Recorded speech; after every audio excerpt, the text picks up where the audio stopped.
Come va? E bentornati sul mio canale. Come sempre, prima di iniziare il video vi ricordo di iscrivervi qui sotto al mio canale di YouTube, di attivare anche la campanellina così sarete sempre aggiornati su tutte le prossime novità. Allora, qui ho bisogno proprio del vostro aiuto. L'avevo già detto in una diretta live qualche giorno fa, ve lo dico anche in questo video. Vi chiedo veramente di aiutare il mio canale. Sapete che ultimamente YouTube sta buttando giù i video, non solo a me ma anche a tutti quanti, quindi praticamente non li sta più presentando a nessuno. Sono crollate miseramente tutte le visual, sono crollati gli iscritti, sono crollati i like, e praticamente sta andando, diciamo, la piattaforma YouTube ultimamente ho notato che sta andando un po' maluccio.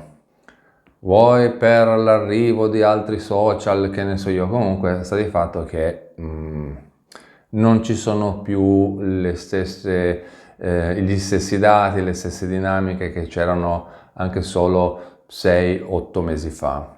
E allora qui entra in gioco veramente il vostro aiuto. Vi chiedo veramente di mettere like a tutti i miei video che guardate e eventualmente anche se commentate qui sotto al video utilizzando l'icona del sole, ecco, così io riesco a capire che in una forma state cercando di aiutare il mio canale diciamo, a rimanere a galla, perché vi assicuro che è veramente drammatica la situazione di YouTube ultimamente.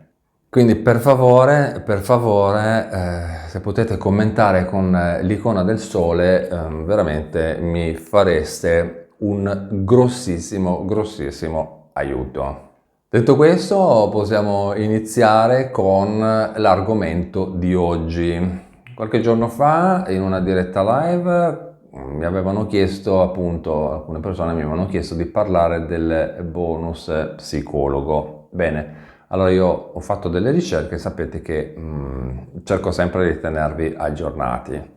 Tra l'altro, appunto, se aiutate il mio canale, aiutate anche me a tenervi aggiornati, altrimenti poi se non riesco più a fare i video sono costretto a ridurre la quantità dei video, quindi meno informazioni e meno aiuti per voi.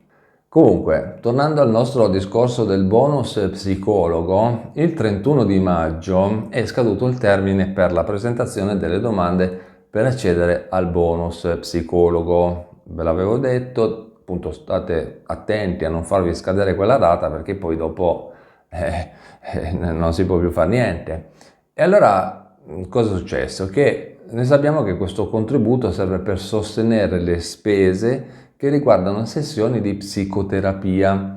L'INPS ha fatto sapere che sono state presentate più di 400.000 domande, che tra l'altro, aperta parentesi, per me sono ancora poche. 400.000, siamo 60 milioni di italiani, 400.000 domande sono veramente pochissime, ma veramente pochissime.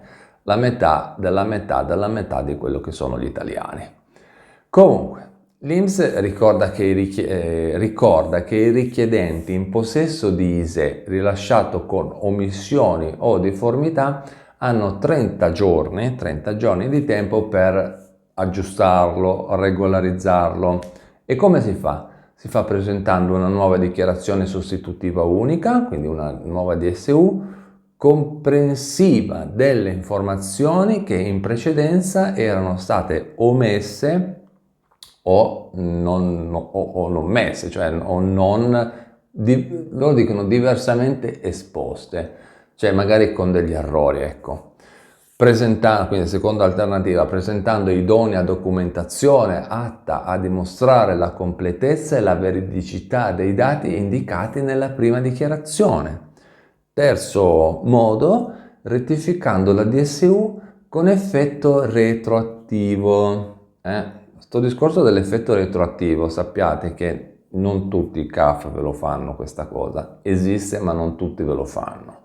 Quindi io ve lo dico già, perché è già successo negli anni scorsi che altre persone mi hanno detto è con effetto retroattivo, e gli ho detto no, non riescono a farlo. E così è, non lo so, non so cosa dirvi. Comunque, rettificando la DSU con effetto retroattivo esclusivamente qualora sia stata presentata tramite CAF, ecco, e quest'ultimo abbia commesso un errore materiale. Eccolo lì, però dovete un po' battere i pugni su questo discorso del retroattivo. Andando avanti, trascorsi i 30 giorni, nel caso in cui le persone non hanno fatto niente per cambiare la situazione della domanda, quindi della DSU, e quindi a quel punto rimangono ancora tutte le difformità, i problemi e quant'altro, allora l'INPS dice che la domanda viene considerata improcedibile, cioè non si può procedere ai fini dell'erogazione, in questo senso, della prestazione. Poi va avanti e comunque dice che l'INPS, l'istituto, provvederà a elaborare le graduatorie per l'assegnazione del beneficio tenendo conto del valore ISEE più basso e a parità di valore dell'ISEE dell'ordine cronologico di presentazione delle domande, pubblicando le stesse sulla base dell'ammontare delle risorse finanziarie disponibili. Diciamo un po' come era già successo l'anno scorso, in pratica non è che hanno scoperto l'acqua calda, no? Fanno questa graduatoria, si parte dal più basso, e se ce ne sono due uguali, non so, mettiamo caso sono due uguali con lo stesso ISEE, stesso identico ISEE, cosa fa? Legge quello che chi prima arriva meglio alloggia. Questo vuol dire, non hanno hanno usato delle parole un po' più carine, ma alla fine chi prima arriva meglio alloggia.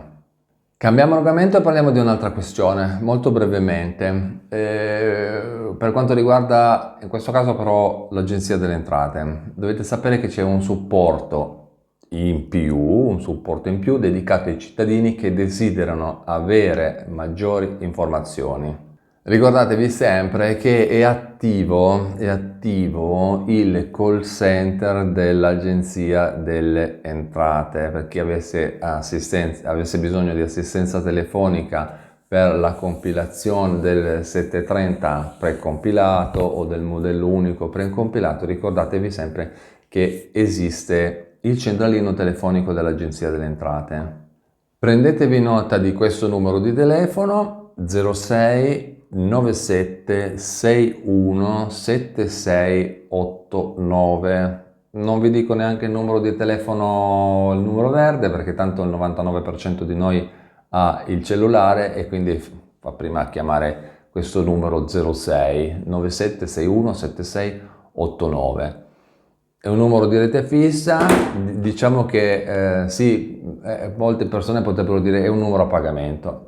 Anche qua il 90% di noi ormai abbiamo le tariffe con le chiamate illimitate e quindi fare queste battute del tipo è un numero a pagamento ormai non ha più senso, perché con 10 euro abbiamo chiamate illimitate, messaggi illimitati e quant'altro, quindi chi fa battute di questo genere secondo me lo fa solo per passare un po' il tempo. E comunque per quanto riguarda il 730 o il modello unico redditi precompilato, mi raccomando, fatevi sempre seguire da un consulente. Non date per scontato che quel modello lì sia corretto e perfetto. Fatevi seguire da un consulente, perché si è già scoperto che ci sono problemi là dentro, quindi adesso vabbè, non voglio entrare troppo nel merito, se no viene un video lunghissimo, però io vi consiglio veramente molto vivamente di farvi seguire dai consulenti. Non date per scontato che quello che è scritto all'interno del modello 730 precompilato sia corretto. Bene, con questo è tutto, io vi ringrazio per avermi guardato, vi ricordo di iscrivervi qui sotto al mio canale di YouTube, attivare anche la campanellina e ricordatevi di aiutare il mio canale con un like e commentare qui sotto a questo video con l'icona del sole, così veramente potete veramente aiutare il mio canale ad andare avanti, anche perché, come vi ho detto all'inizio, le visualizzazioni sono crollate miseramente e quindi c'è veramente a questo punto bisogno proprio del vostro aiuto. Io vi ringrazio e ci vediamo in un prossimo aggiornamento, sempre qui sul mio canale di YouTube. A presto, ciao!